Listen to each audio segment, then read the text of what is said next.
हे जे कपाळ करंट सरकार आहे शेतकऱ्यांचं नाही, हे कॉन्ट्रॅक्टरचं सरकार आहे. आणि माझा स्पष्ट आरोप आहे की म्हणून आपलं चांगलं चाललेल्या शेतकऱ्यांसाठी मी चालवत असलेलं सरकार यांनी गद्दारी करून का पाडलं? कारण मी असे चाळे यांचे होऊ देत नव्हतो. कला आहे, तुमचा खिसा कापला तरी एकदम एवढ्या साळसूतपणाने कापतील की तुम्हाला खिसा कापला तरी बुजबुली होईल. की महाराष्ट्रामध्ये येऊन बघा कसं मी शेतकऱ्याच्या कोपऱ्याला गुळ लावलाय. हे का नाही बोलले मुख्यमंत्री बिहारमध्ये? तर आणखी मी ऐकलं की ते सोयाबीनचं वगैरे तुमचं काय केवायसी वगैरे, हा आपल्याला आम्हाला केबीसी माहिती, कोण बनेगा करोडपती, हे केवायसी. मला सांगा, 47,000 रुपये एनडीआरएफच्या निकषाने आणि 3 लाख रुपये मनरेगाच्या माध्यमातून मिळत असतील. त्यांनी चांगली भाषा वापरली, ती साहेबांसमोर नाही वापरली पाहिजे. आपण एकट्यात असल्यावर वापरू शकतो म्हणून मी त्यांना बोललो.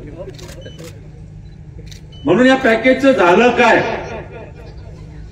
याचं चिरफाड करण्याची आवश्यकता आहे. आणि हे पॅकेज खऱ्या अर्थानं आपल्याला मिळालं पाहिजे. म्हणून हा शेतकऱ्यांशी संवाद आहे. खरं तर इथं सिटिंग अरेंजमेंट थोडीशी सगळे शेतकरी एकत्र असायला पाहिजे होते, पण काही हरकत नाही. आणि शेतकऱ्यांशी संवाद ही काही कोणती जाहीर सभा नाही, प्रचार सभा नाही, इथं विचार सभा आहे. आणि इथं शेतकऱ्यांना सुद्धा बोलायचंय. काही शेतकरी इथं बोलणार आहेत. उद्धव साहेबांसमोर आपली भूमिका, आपल्या भागातली स्थिती, साहेब शक्तीपीठ मार्गाच्या विषयी सुद्धा या भागात इश्यू आहे. आणि म्हणून या पॅकेजविषयी, शक्तीपीठाविषयी शेतकरी इथं बोलणार आहेत. आपल्या भागाचे लोकप्रिय आमदार राहुलजी पाटील इथे आहेत. खासदार साहेब काही कामानिमित्त विदेशात गेले, ते आज रात्री पोहोचणार आहेत. आणि म्हणून मी आपल्या या भागाचे लोकप्रिय आमदार डॉक्टर राहुलजी पाटील यांना विनंती करतो की आपण या प्रसंगी या शेतकऱ्यांशी संवाद साधावा. दगाबाजरे या अभियानांतर्गत आज तुम्ही गावामध्ये खुद्द आपले पक्षप्रमुख आदरणीय उद्धव साहेब आज आलेले. ही काही जाहीर सभा नाही, शेतकऱ्यांसाठी संवाद साधण्यासाठी प्रत्यक्ष एखादे माजी मुख्यमंत्री एखाद्या गावात येण्याची मला वाटते महाराष्ट्रात ही पहिलीच वेळ असेल. आणि ज्या या सरकारनं केलं नाही ते उद्धव साहेबांनी आधीच करून दाखवलंय. कर्जमुक्ती कोणी केली असेल तर महाराष्ट्रात फक्त उद्धव साहेबांनी केली. आणि आज जर 7-12 कोरा केला असता तर आज या आपल्या मतदारसंघात किंवा महाराष्ट्रात जे 900 आत्महत्या झालेल्या आहेत, म्हणजे जर तुम्ही पाहिलं तर दिवसाला एकापेक्षा जास्त शेतकरी आत्महत्या करतायत. आणि हे म्हणतात की आम्ही विकासाच्या दिशेनं, आमची डबल इंजिनचं सरकार आहे, आम्ही विकासाच्या दिशेनं जातोय. हे थापा मारणारं सरकार आहे, हे दगाबाज सरकार आहे. मग या सरकारला नीट करण्यासाठी, सर्वसामान्य माणसाला एकत्र करण्याचं ऐतिहासिक काम कोण करत असेल तर सन्मान्य उद्धव साहेब करतात. आज ज्या तुमच्या भावना आहेत त्या भावना एकत्र करून एक शक्ती निर्माण करण्याचं काम उद्धव साहेब करतात. कशा प्रकारचं पॅकेज दिलं आपल्या सगळ्यांना माहित. साहेब आमच्या इथं खरडणी 4-5 नदी आहेत, खूप मोठ्या प्रमाणात खरडणी झाली. 6,000 हेक्टरची नोंदणी झाली, पण एका सुद्धा शेतकऱ्याला 3,47,000 रुपये मिळालेले नाही. मी जिल्हाधिकाऱ्याला बोललोय की तुम्ही मला एक शेतकरी दाखवा, मी तुम्हाला 1 कोटी रुपये देतो. एक शेतकरी सुद्धा नाही उद्धव साहेब. मग अशा प्रकारच्या फसव्या घोषणा करायचं आणि शेतकऱ्यांना वेळात काढण्याचं काम हे सरकार करतं. आमचा या भागातून शक्तीपीठ जाते, आमचा सर्वांचा विरोध आहे. तुम्ही पाहता समृद्धी एक्सप्रेसवे झाला, 12 कोटी सिमेंट बॅग लागले आज साहेब. त्याला जवळपास 60,000 कोटी रुपये लागले. या शक्तीपीठाला 1 लाख कोटी रुपये लागणार. आमचं म्हणणं आहे तुम्ही पांढर रस्ते तयार करा. आमचं काम पांढर रस्त्याचं आहे. आमचं काम गावातून तालुक्याला जोडण्याचं आहे, तालुक्याला जिल्ह्याला जोडण्याचं काम.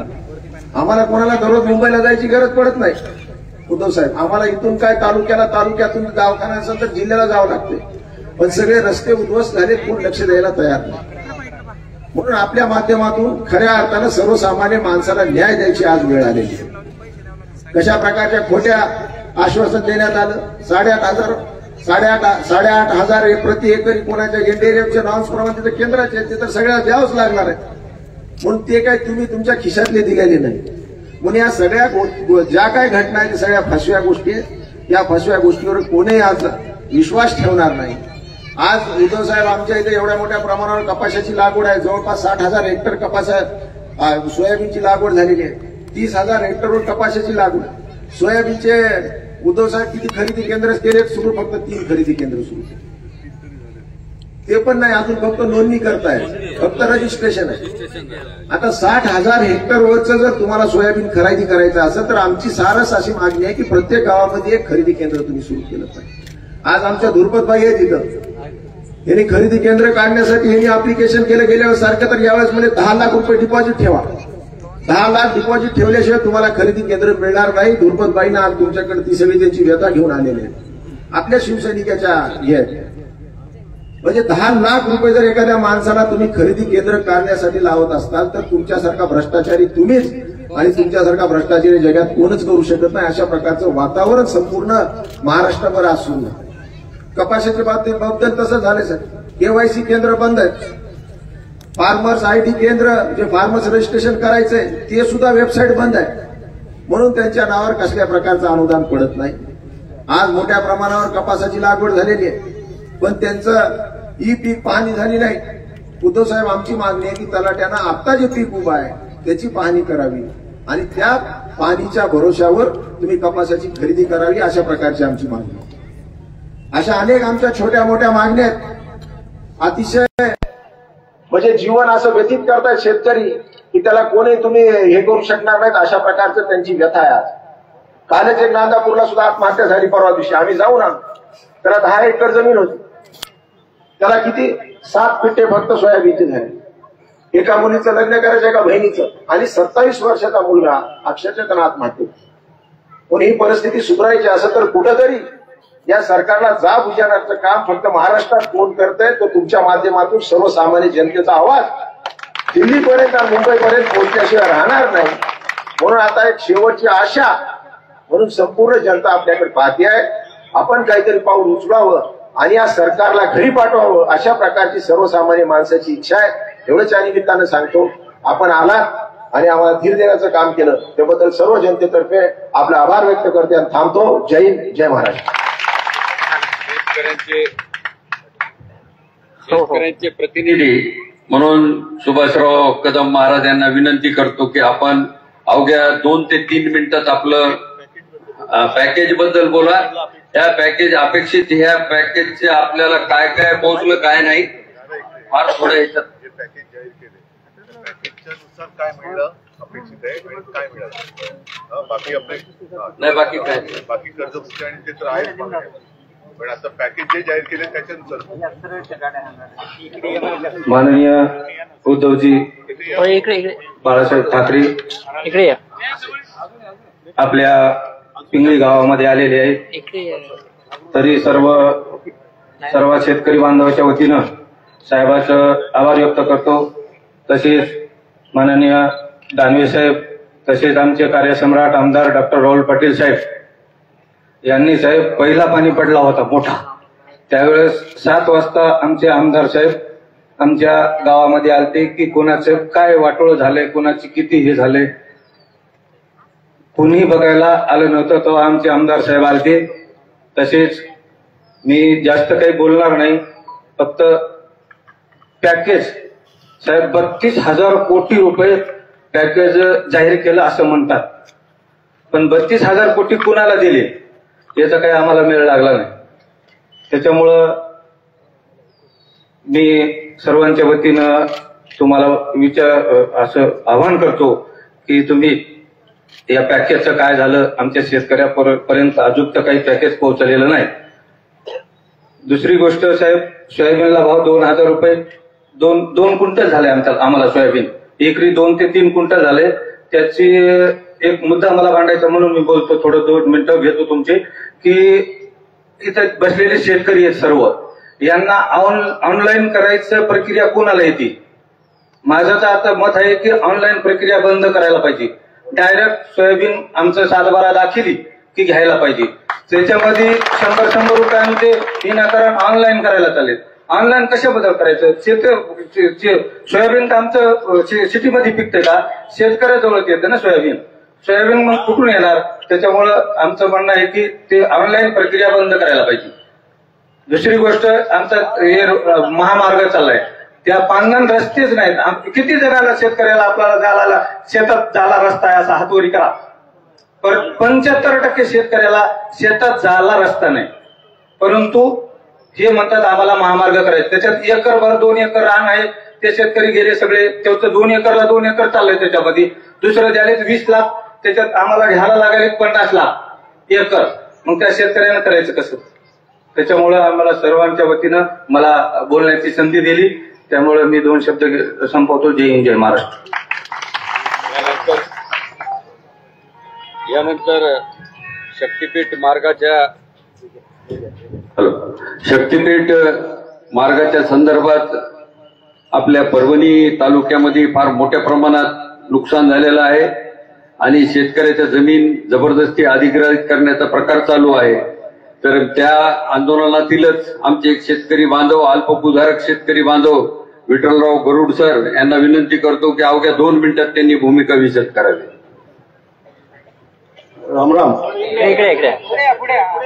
उद्धव साहेब, तुम्ही गावाला आलेले, मी त्याच्या पोलीस मध्ये तुम्ही जी कर्जमाफी केली त्यावेळेस पण मी तुम्हाला डायरेक्ट संवाद साधलेला होता कलेक्टर ऑफिसमध्ये, आणि तुम्हाला लग्नाचं निमंत्रण पण दिलं साहेब, तुम्ही येऊ शकले नाही. आता तरी वेळ झाली, हे माझं आनंद झाला मला. आणि हे सरकार त्याच्यापूर्वी कधीच आले नाही तुम्हाला एवढं की प्रेमात सरकार समजा, आणि सगळा डबल केलं. एकदा शक्तीपीठ म्हणते, एकदा शक्तीपीठ म्हणते. आम्ही मरायला 2-2 एकर जमीन पूर्ण आमच्या शेतकऱ्याच्या पाठीमाग आहे. आणि ते गोव्याला जायचे म्हणजे तो आमच्या आजापणला कधी गोवा पाहिला नाही, आणि मग ते गोव्याला का बापाची पिढ हा. तर तुम्ही एवढी कृपा करा, हे सरकार खलास कसं तुम्ही आम्ही तुमच्या माग आहे एवढीच नव्हती.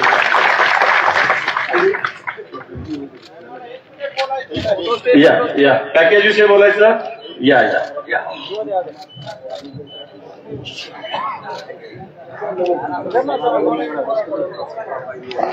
मामा इकडे बघा, मामा मामा मामा मामा इकडे बघा.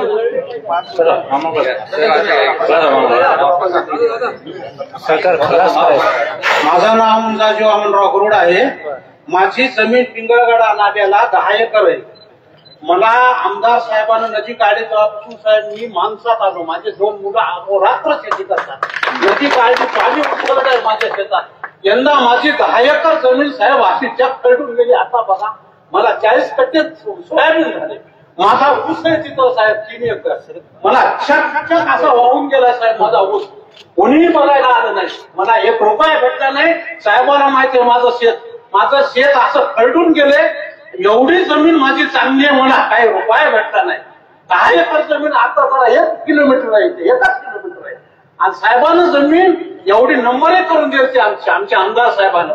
साहेब सगळी नदी काढून द्यायची, सरळीकरण करून द्यायचं, आमचं बंधारे करून द्यायचे. चॅक पोचून गेले आणि आम्हाला खरेदीला 3.5 लाख रुपये कोठा आली. चला आमची जमीन आता माझी काळी तशी ठेवली नाही. त्याचं मला जरासं खेकाला साहेब 1च किलोमीटर आहे इथून वचूरच केला. 1च किलोमीटर आहे साहेब.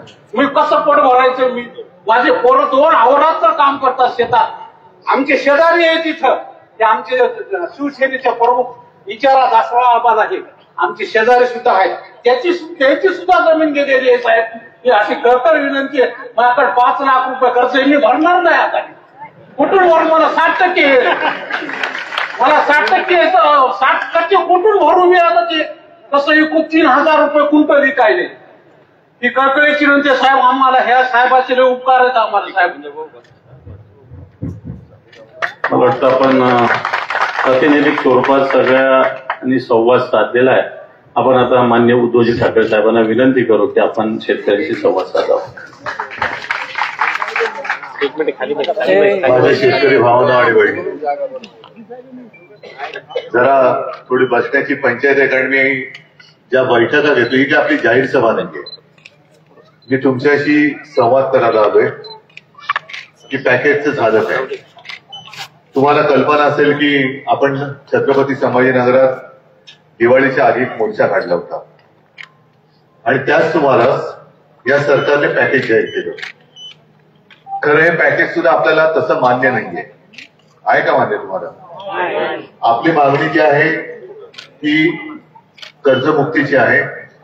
आणि मी शेतकऱ्यांशी जे बोललो त्या शेतकऱ्यांकडनंच मी ही रक्कम जाहीर केली होती की एवढी आवश्यक आहे, ती म्हणजे 50,000 रुपये हेक्टरी, बरोबर ना? आता त्याच्यामध्ये पीक विम्याचे पैसे तर मिळालेच पाहिजेत. करडून गेलेल्या जमिनीला सुद्धा आता माती आणायची कुठून? कारण ज्या विहिरी वगैरे आहेत त्या विहिरी तर पाण्याच्या ऐवजी गाळाने भरलेल्या आहेत. जमीन तर म्हणजे जमिनीवरची माती गेली विहिरीत आणि जमीन पडली उघडी बोलली. आता राबायचं कसं? आता दादा पुढे तुम्ही जे बोलला तुमची जमीन करडून गेली, नीट नेटकी करायला किती पैसे आणि किती दिवस लागतील? नाही, आता तुमची जी जमीन गेली एक अंदाज म्हणून पूर्ववत करायची आहे तर किती पैसे लागतील आणि किती वर्ष लागतील? म्हणजे रब्बीचा हंगाम घेऊ शकता का? नाही. किमान 3 वर्ष लागतील ती जमीन खरडून गेलेली पुन्हा सकस करायला. आता एवढं सरकारला कळत नाहीये का? मी शेती या विषयावरती बोलतोच आहे, त्याच्यासाठी आलोय. पण दुसरा जो विषय आहे तो शक्तीपीठ महामार्ग. मला प्रामाणिकपणे सांगा, किती जणांना शक्तीपीठ महामार्ग पाहिजे? कोणाचंच काम नाही पुढे? कुठून पुढे जातोय हा? अरे मला वाटलं गुवाहाटी. इथून सुटले का थेट पळून तिकडे जातात. हे ह्याच्या मागचं काय शक्तीपीठ नाव गोंडस आहे, कसा विरोध करणार? शक्तीपीठ आहे, मग इकडून तिकडून असं फिरवतात आणि असं गुंगवतात की विरोध तरी कसा करायचा? पण ह्याच्या मागे जे कारस्थान आहे, आता राहुल तुम्ही जे बोललात की किती 86,000 कोटींनी त्याची सुरुवात होणार, म्हणजे त्याचं पहिली सुरुवात नारळ फुटणार तो 86,000 कोटीवर. मग त्याच्यानंतर मी मगाशी सांगितलं की हे मला सगळं मुख्यमंत्री झाल्यानंतर कळलं. मंत्रिमंडळाच्या बैठकीमध्ये रखडलेले प्रकल्प असतात, ते मुद्दामून रखडवले जातात, त्याच्यामध्ये पैसे खाल्ले जातात आणि मग वेळ गेल्यानंतर आता एवढ्या पैशात कसं होणार? हे वाढलं ते वाढलं ते वाढलं, मग वाढव. मग त्याला म्हणतात सुप्रमा, म्हणजे सुधारित प्रशासकीय मान्यता, सुप्रमा. आता ही 86,000 कोटींनी जर प्रकल्पाची सुरुवात होणार असेल तर तो जाईल 1.5-2 लाख कोटीवरती. कोणाकडे पैसे जाणार? आणि त्याच्यासाठी सिमेंट जे लागणार आहे ते सिमेंट कुठून आणणार? तुम्हाला कल्पना आहे? तुम्ही म्हणजे मी जे बोलतो नीट कृपा करून गैरसमजत राहू नका. मी जे बोलतो त्याचा अर्थ आहे. तुम्हाला इकडे रडवट ठेवलेलं आहे. जगायचं कसं हा प्रश्न पडलाय. आज काय करू? माझं उद्याचं पीक कसं करू? 5 लाखाचं कर्ज कसं फेडू? आणि तिथे मुंबईच्या जवळ कल्याण डोंबिवली नाव ऐकलंय? तिथे काय होतं आता एक कल्पना आहे तुम्हाला? सगळे नियम धाब्यावर बसवलेत. सगळे केंद्र सरकारने नियम बदलले. ती जमीन द्यायला सुद्धा तिथल्या स्थानिकांचा विरोध आहे. पण सगळे नियम बदलले. कशासाठी बदलले? कोणासाठी बदलले? मग तुम्हाला कळेल शक्तीपीठ महामार्ग कशासाठी आहे.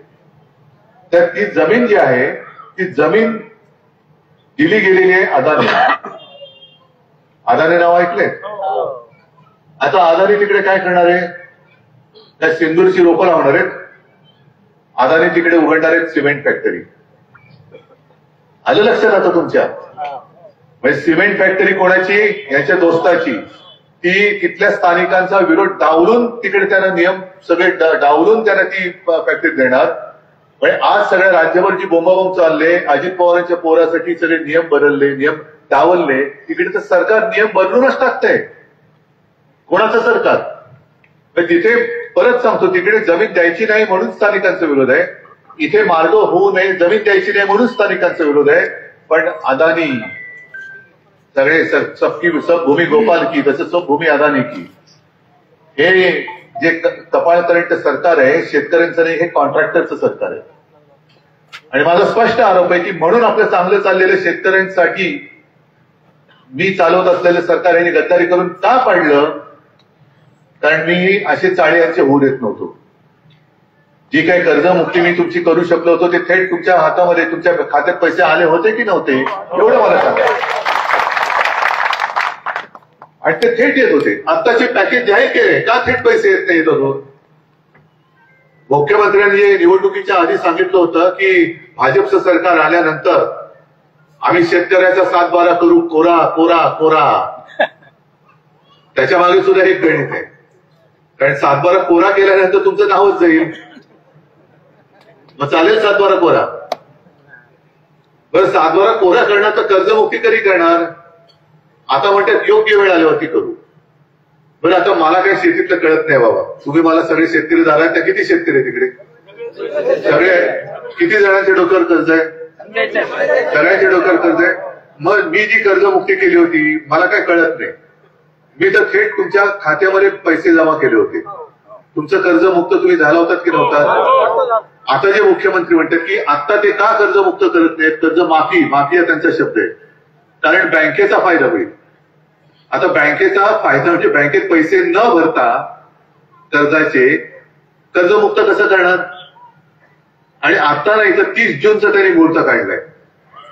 मग आता जर का कर्ज माफ तुम्हाला केलं त्यांच्या भाषेत माफ, तर बँकेचा फायदा होणार असेल तर जून मध्ये जर कर्जमुक्त केलं तर बँकांचा फायदा होणार नाही. कसं हे आम्हाला सांगा. पण हाही प्रश्न वेगळा आहे. जून महिन्यापर्यंत बँकांचा तगारा जो शेतकऱ्यांच्या मागे लागलाय, आता तुम्ही बोलत ना 5 लाख रुपये कुठून भरू, 7 लाख रुपये कुठून भरू, हा तगारा काय बँका लावण्याचं थांबवणार आहे? बरोबर, सगळ्यांनी असं ठरवलं जून मध्ये कर्ज माफ होणार आहे तर कर्ज का परत फेडू? आहे सुटका मिळते? बँक तुम्हाला सांगते हप्ते भरले नाही तरी चालेल, जून मध्ये कर्ज माफ होणार आहे? रब्बीचं कर्ज तुम्हाला नव्याने मिळणार आहे? पुनर्गठन करणार म्हणजे आहे ते डोक्यावर चढणारच आहे. आणि सरकारने एक ओळखले तुम्हाला की हा शेतकरी घोडा आहे, ह्याच्या कोपऱ्याला गुळ लावलं ना तर बिचारा त्याचं दुःख तो सोसतो, तो झेलतो, आत्महत्या करेल जास्तीत जास्त, पण सरकारला काही करणार नाही. हा तुमच्याबद्दलचा एक त्यांच्या मनात झालेला एक आत्मविश्वास आहे. हे शेतकरी काहीच करू शकत नाही. जास्तीत जास्त काय करतील? आत्महत्या करतील ना. झालं ना 950 आत्महत्या. जर त्याच वेळेला कर्जमुक्त केलं असतं तर हे 950 लोक आज आपल्यामध्ये असते. त्या घरच्यांना काय सांगायचं आपण? काय त्यांच्या घरी गेलो तरी तर काय बोलू काय मी त्यांच्याशी? साधवण तरी कसं करणार? नुसतं जीवामागून जीव जात आहेत. इथून 4 किलोमीटरवरती एकाने आत्महत्या केली, दुसरी एक आत्महत्या आजच मी पेपरमध्ये वाचली. चंद्रपूर जिल्हा म्हणजे एकदम टोकाचा पूर्व विदर्भातला, तिथल्या राजुरा तालुक्यात एका यशोदा राठोड नावाच्या 68 वर्षाच्या महिलेने आत्महत्या केली. शेतकरी का? बँकेने तगादा लावला. या सगळ्यांच्या आत्महत्येचं पाप हे सरकारच्या डोक्यावर टाकायचं की नाही टाकायचं? आत्महत्येसाठी जबाबदार कोणाला धरायचं? जर त्याने आधी सांगितलं असतं की आमचं सरकार आलं तरी तुम्हाला कर्ज माफ करणार नाही तर शेतकऱ्यांनी ठरवलं असतं मत द्यायचं की नाही. पण सगळीकडे जसं परभणीने एक धमक दाखवली, दोन्ही आमदार आणि खासदार आपले स्वतःच्या हक्काचे निवडून गेले. हाच किस्सा जर महाराष्ट्रामध्ये सगळ्या मतदारसंघांनी राबवला असताना तर आज हे मी तुम्हाला खात्रीने सांगतो, हे गेलेले सगळे जीव आज आपल्यामध्ये उपस्थित असते. कारण मी येताना काय काय वेळेला तर गाडीमध्ये काय करायचं, मग आपल्या पंतप्रधानांनी सांगितले बिहार में क्या हुआ, रील बनाने की इंडस्ट्री. सगळे रील बनवत असतात. मग आम्ही पण रील बघत असतो. मग त्याच्यामध्ये मुख्यमंत्र्यांचं एक रील दिसलं की त्यांनी त्या प्रशासकीय सेवेमध्ये जे आता ज्यांची सेवा सुरू होणार त्याच्यामध्ये त्यांनी सांगितलं की तुमच्या मनात काय, तुम्ही सेवेमध्ये काय करणार आहे हे तुमच्या मनामध्ये स्वच्छ पाहिजे. म्हणजे तुमच्या मनात, मुख्यमंत्र्यांना विचारतो तुमच्या मनात तरी स्वच्छ आहे का? म्हणजे भ्रष्टाचार करू नका. आणि तुम्ही तुमच्याकडे भाजपात आले तर सगळ्यांनी भ्रष्टाचार करायचा. म्हणून मी सगळ्या मुख्यमंत्र्यांना विचारलं की महाराष्ट्रातले सगळे शेतकरी भाजपात आले तर तुम्ही त्यांचं कर्ज माफ करणार आहात का? हा पक्षपातीपणा कशासाठी? आणि जे पॅकेज त्यांनी जाहीर केलं 31,800 कोटी जाहीर करताना छान भाई त्यांच्याकडे कला आहे. तुमचा खिसा कापला तरी एकदम एवढ्या साळसूतपणाने कापतील की तुम्हाला खिसा कापला तरी बुजगुली होईल. तसं त्यांनी ते पॅकेज जाहीर केलं 31,800 कोटी. आता त्यांनी ठीक आहे आपली मागणी आहेच त्याच्याबद्दल तर बोलायचंच आहे, पण निदान त्यांनी दिलेल्या पॅकेजमध्ये आहे तरी काय? एक तर त्या 31,800 कोटीमध्ये 2200 कोटी पहिलेच येते. नंतर जे काय केलेलं आहे त्यांनी मुद्दामून मी बातमीच वाचून दाखवते.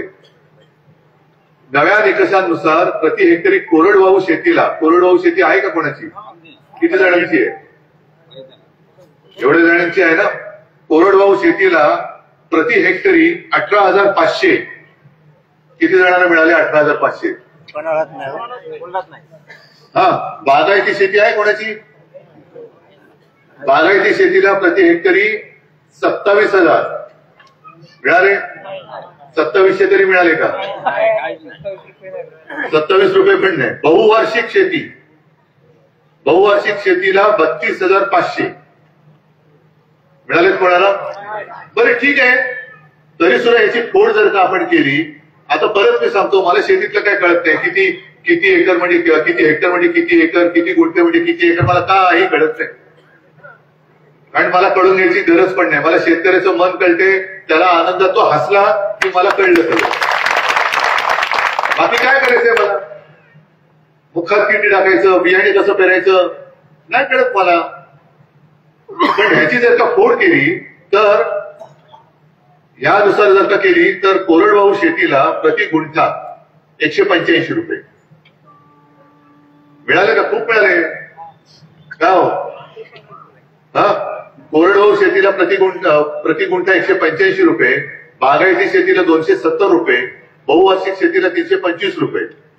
अरे एवढी मदत मिळाली तर सोन्याची कौलं नाही सोडवणार तुम्ही घरावर?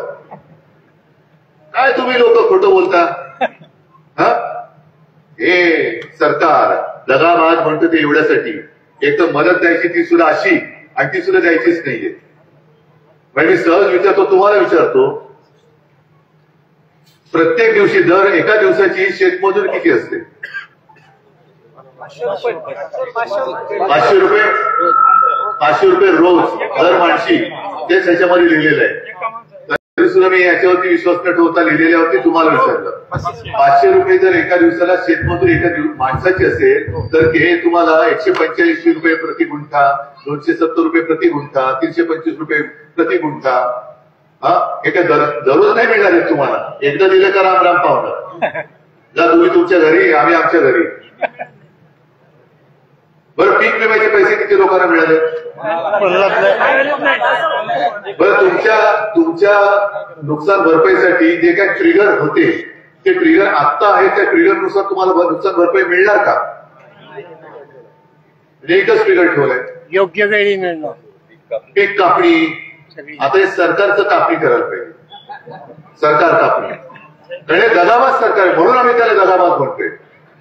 काय आम्हाला सत्ता मिळाली नाही म्हणून मी काय आम्ही आमचा काहीतरी जीव उचललाय अशातला भाग नाही. पण माझा जीव जळतोय कारण माझा शेतकरी आज तडफडतोय,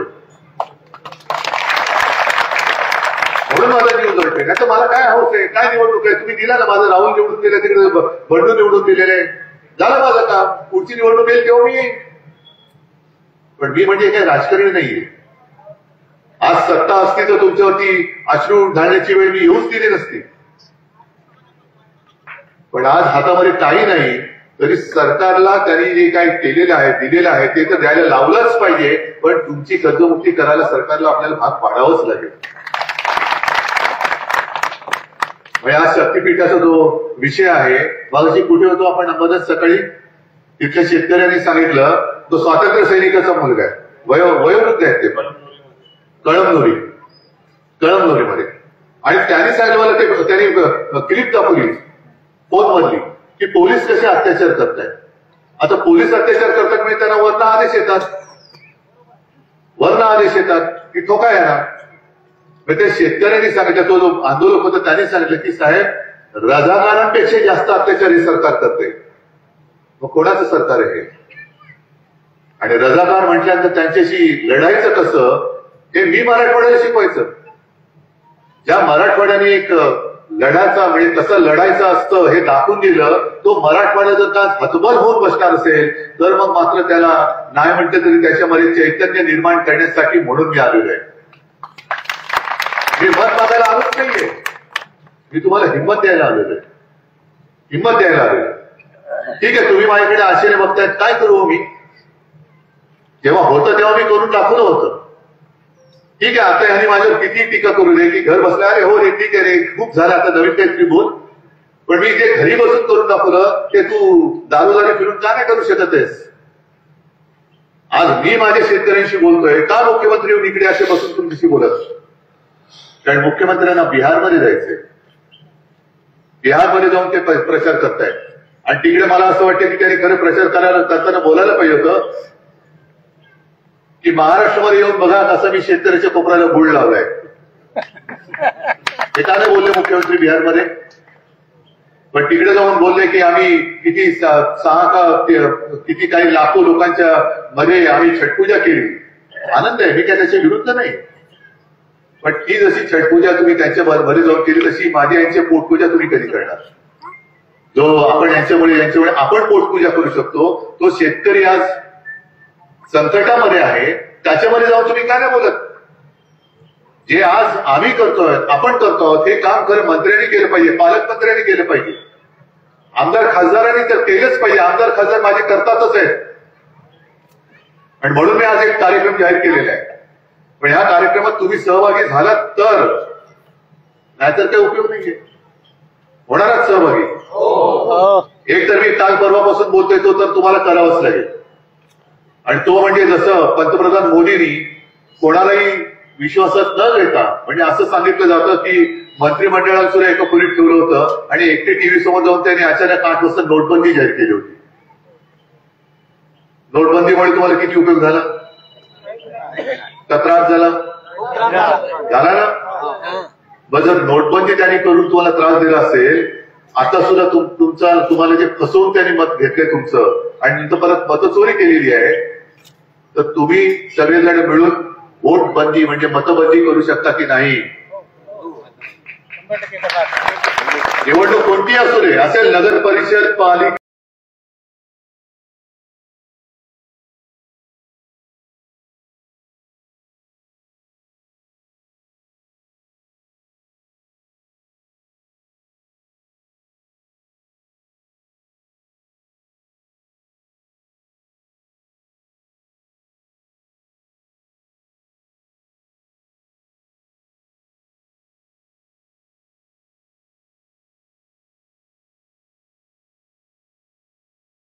महापालिका, आणखीन काही असेल. पण तुम्ही सगळ्यांनी आता एवढे जमल्या, तुम्ही सगळ्यांनी तुमच्या गावागावामध्ये जाऊन बोर्ड लावले पाहिजे की जोपर्यंत आम्हाला कर्जमुक्त करत नाही तोपर्यंत महायुतीला मत नाही. जोपर्यंत आम्हाला 50,000 रुपये हेक्टरी मदत मिळत नाही तोपर्यंत महायुतीला नोटबंदी, विम्याचे पैसे मिळत नाही नोटबंदी, वाहून गेलेल्या जनावरांची नुकसान भरपाई मिळत नाही. सकाळी तर बाहेर ते खोटं आता तर आणखी मी ऐकलं की ते सोयाबीनचं वगैरे तुमचं काय केवायसी वगैरे, आम्हाला केबीसी माहिती, कोण बनेगा करोडपती, हे केवायसी. म्हणजे ज्यांच्या नावात शेत आहे त्या महिला असो कोणी असतो जाऊन तिकडे अंगठी द्यायची. मग ती महिला घर सगळं काम सोडून एकतरी संकट जायचं, लाईनीत उभं राहायचं आणि मग सांगायचं आज सेंटर बंद आहे, सर्व्हर डाऊन आहे. हे सरकारच बोगस आहे. ही कोणती पद्धत आहे? आणि म्हणून मी तुम्हाला जे सांगतो ना की विम्याचे पैसे मिळत नाही तोपर्यंत वोट बंदी, कर्जमुक्ती होत नाही तोपर्यंत वोट बंदी, नुकसान भरपाई सगळ्याची, जनावरं वाहून गेलेत, कोंबड्या वाहून गेल्यात. बरं, ज्यांची घरं वाहून गेल्यात असे कोणी आहेत का इकडे? काही जणांची घरदारं वाहून गेलेत, कारण पाण्याचे लोटच्या लोट असे आले की घरदारं सुद्धा वाहून गेले. आता त्याच्यामध्ये मी मागणी केली होती की पंतप्रधान आवास योजनेच्या माध्यमातून या ज्यांची घरं वाहून गेलेत त्यांना मोफतमध्ये पक्की घरं बांधून द्या. घोषणा केली पण अजून कोण फिरकलंच नाही. बरं, तुमच्या सगळ्या शेतकऱ्यांना मी विचारतो, तुमचे जागेचे आणि नुकसानीचे पंचनामे तरी झालेत का? बरं, ज्यांचे पंचनामे झाले त्यांना मदत तरी मिळाली का? मग दुसरा कार्यक्रम तुम्हाला येतो, करणार? अरे जोर नसेल तर काय करू? करणार असेल तर सांगतो, दगाबाज सरकारचा पंचनामा आपण करायचा. आमच्या नुकसान भरपाई, नुकसानीचा पंचनामा करायला सरकारला वेळ नाही ना, तर मग माझा प्रत्येक शेतकरी आता दगाबाज सरकारच्या कारभाराचा पंचनामा केल्याशिवाय राहणार नाही.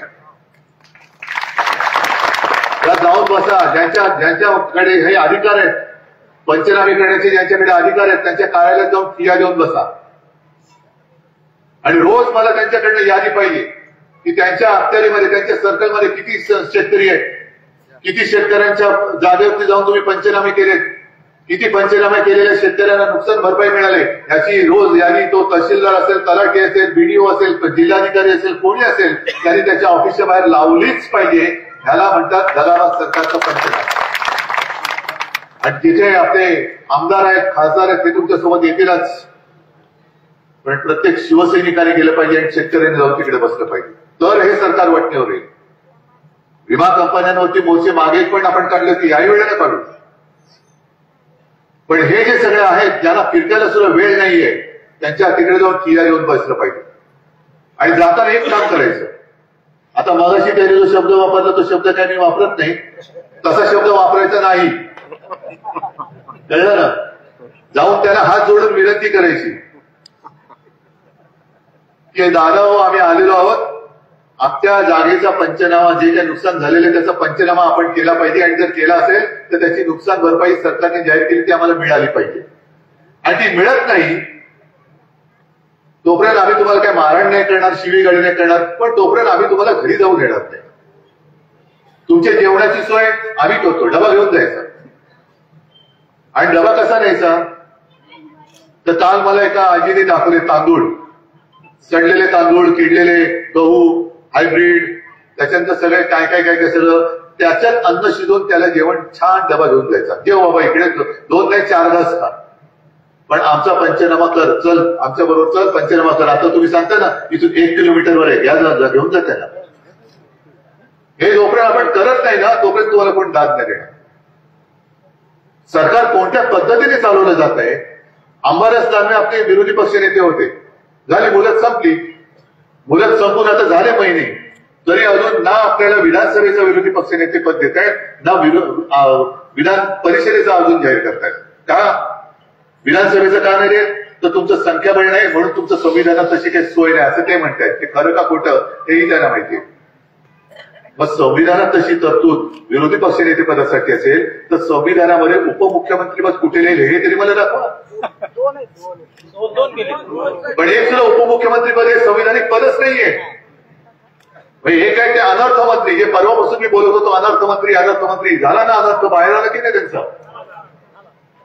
आणि दुसरे ते नगर भकास शक्तीपीठवाले, दाढीवाले, आणि तिसरे आहेत ते गृहमंत्री आहेत. पण ते गृहमंत्री म्हणण्यापेक्षा त्यांना मी गृहकलहमंत्री म्हणतो. कारण पक्षापक्षात भांडणं लावायची, घरामध्ये भांडणं लावायची. जशी लाडकी बहीण योजना आहे, निवडणुकीच्या वेळेला सरसकट सगळ्या बहिणींना 1,500 रुपये दिले होते, 2-2, 3-3 महिन्याचे हप्ते दिले होते ना, 7,500. आता गेल्या महिन्याचा आज. आणि त्याही बाबतीत जाब विचारला पाहिजे की निवडणुकीत जाहीर केलं होतं की 1,500 नाही, सरकार जर आलं परत तर 2100 रुपये देणार. कुठे 2100 रुपये? आता त्याच्यातले घोटाळे बाहेर येत आहेत. काही हजार नावं त्यांनी बहिणींच्या नावाखाली बाप्यांची टाकलेली आहेत. कोणी खाल्ले पैसे? आणि हे कमी पडते की काय म्हणून आता नवीन नियम काढले असं मी ऐकलं की कुटुंबातील आता फक्त 2 जणींनाच लाडक्या बहिणीचा लाभ मिळेल. बरोबर आहे की चूक आहे? आणि या दोन नावं कोणी द्यायची? कुटुंब प्रमुखांनी. आता आपली कुटुंब जॉईंट फॅमिली असते, मोठी कुटुंब आहे, आणि त्याच्यामध्ये मोहनराव भागवतांनी सुद्धा सांगितले की जास्तीत जास्त अपत्य पैदा करा. नाही, हे मी त्यांचंच सांगतोय वाक्य, माझी नाही तुमची. आणि मी कोणत्याही चुकीच्याने बोलत नाहीये, आहे वस्तुस्थिती आहे. मग एका घरामध्ये एक आई आणि 3 मुली असतील, सासूबाई आणि 2-3 सुना असतील, मग त्यातल्या 2 जणांची नावं कोण देणार? कुटुंब प्रमुख. म्हणजे घरामध्ये वाईट कोण होणार? कुटुंब प्रमुख. आमचं काय नाही बाबा, याने सांगितलं त्याला मी दिलं, मी काय करू? म्हणून मी त्याला गृहकलहमंत्री म्हणतोय. ही सगळी दगाबाजी आपल्याशी सुरू आहे. या दगाबाजीला दगाबाजीनेच उत्तर द्यावं लागेल, आणि ते देण्यामध्ये काही भेद नाहीये. हा परत एकदा सांगतो, निजामाशी लढलेला हा मराठवाडा आहे, आणि त्याच्यापेक्षा जास्त वाईट पद्धतीने सरकार वागत असेल तर तुम्ही पहिले तुमच्यातले सगळे जात पात धर्म पक्ष बाजूला ठेवून शेतकरी म्हणून एकवटा.